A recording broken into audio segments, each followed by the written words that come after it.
You know, it just sounds so different. So I've got little Vox VT20Xs, VT40Xs, and you play the Vox sound through your Helix or whatever, or through your AC tone if you've got a Joyo, and you can get these same sort of sounds, but till you're right in front of a really good T-vamp. I don't even know if I'm capturing the sound. I'm in front of the mics that are, there's mics behind me. That's actually what the sound you're getting is in spite of my body being here. But it sounds very glorious, honestly.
We're headed back to the cars. We've been inside Larry's Music and Sound with Lee Setzer.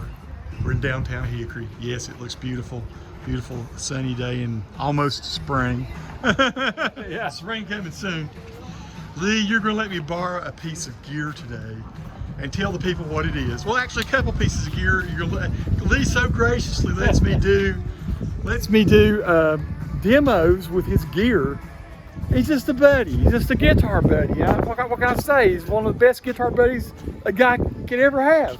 And so Lee, tell me, what it is you're going to let me borrow today? It's a Vox AC10C1. AC10C1. It's the one that's got the two AX7s and the EL84 in it. You are correct. And it's a top boost kind of sound. Right. And I've never played through one. I was telling Lee, the only AC30, only Voxes, real Voxes I've played through, I can't say real Voxes, I consider to be the ones that do have the cubes in them. Even though I'm kind of famous for doing VT40X, VT20X. It has a tube preamp in it, but this is the real deal. Only Voxes I played were in that store over there. I played AC15s and AC30s in there years and years ago. And so Lee is going to let me, we're now by the Hickory Community Theater, by the way. We're doing a little bit of a tour as we go. All right. It's back alley. But anyway, Lee's going to let me borrow his AC10C1. Yeah, I believe that's what it is. Yeah. And I'm going to borrow it for about a week. I'm going to make probably 20 videos with it and release about one a week. maybe change shirts or something, just so I don't look like I'm in the same outfit every day. I thought I did get some band in a box backing tracks. And, oh yeah. Or some tracks that I buy from some of the subscribers that make backing tracks. And found some folks that are subscribers of mine that make backing tracks. That's very cool. And so I'm going to use some of them and some others. Like cool G bang. Yeah. Pretty sweet. And we got to share a hatch. We yeah, got to show them hatch. Yeah. So we just ate a Hatch. Holy cow! If you're ever in Hickory, so Hatch is this little corner sandwich shop, and that's it in front of us there. We're behind the Ram. And I had the best turkey meal I've ever had in my life. It was just absolutely superior, and you had your pulled pork like usual, Roast right? pork, Roast banh pork. mi. That's Kind killer. of Vietnamese So yeah, fusion sandwich. Friday in Hickory Town, that is Fort Hickory. We're still kind of we were in the pretty part, now we're in the semi-pretty part. All of it gets pretty eventually when the spring rolls Yeah, around. it is. I guess we'll jaywalk and get on over here and so this is pretty cool. I get to borrow Lee's AC10. I'm not going to keep it more than a week, I promise. You can take it. 2 weeks is fine. But now, then there's also another piece of gear you're going to let me borrow, which I'm kind of excited about. Tell us about that, Lee. It's an Epiphone SG with two P90s. The P90s, Epiphone SG, and I've looked on Sweetwater. They are expensive and back ordered. Oh, No, are they? I'm sorry, not expensive. Not like expensive. $500, something like that, right? Yeah. But they are back ordered, and so Correct. is the AC10C1. You can't get those even on. It's like nobody's got them now, so I feel kind of privileged and happy. And what do I need to do? Do I need to drive down to your place, or should I carry it back?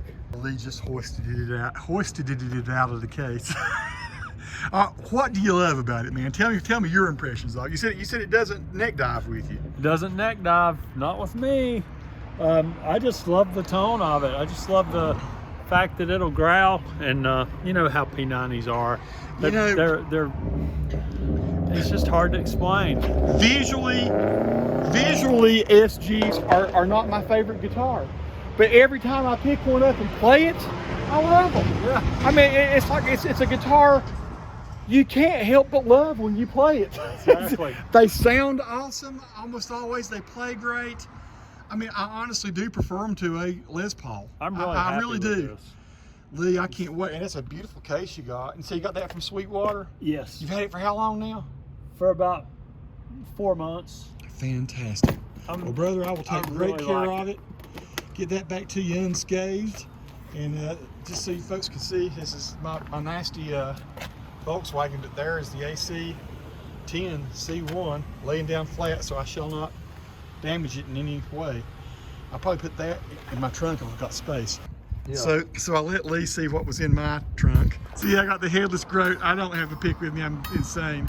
It plays great. I've worked on the action. I've worked on the intonation, so it's better than when I did my review. And I've been having a great time playing it. And it's just easy to transport. It's very compact. Fits in that little bag right there. 5-pound guitar.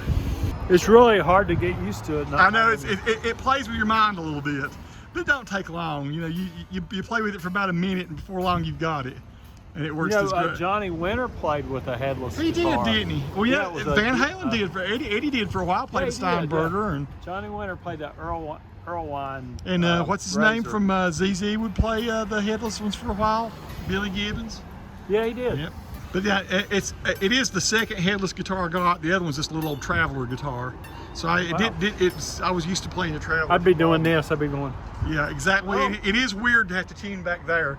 Oh, yeah. And the way you tune it, like those things are a little rough. You got this little bitty Allen wrench right here. You have to grab it just right. You pull it out, and it magnetically fits in there. And then you can do the, yeah, it's pretty cool. That's cool. In the room with an AC10, a tube amp, and this is the Les Paul Studio.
wicked tones from the Vox AC10 that my buddy Lee Setzer let me borrow. I'm gonna play Strats through it, Tellys through it, Paul Reed Smiths, Groats, Godins. I'm just gonna try Gretches. I'm just gonna see what it sounds like when I put it through its paces. Very well might be an amp that I would buy.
Peace to all who watch. Subscribe to the channel if you like.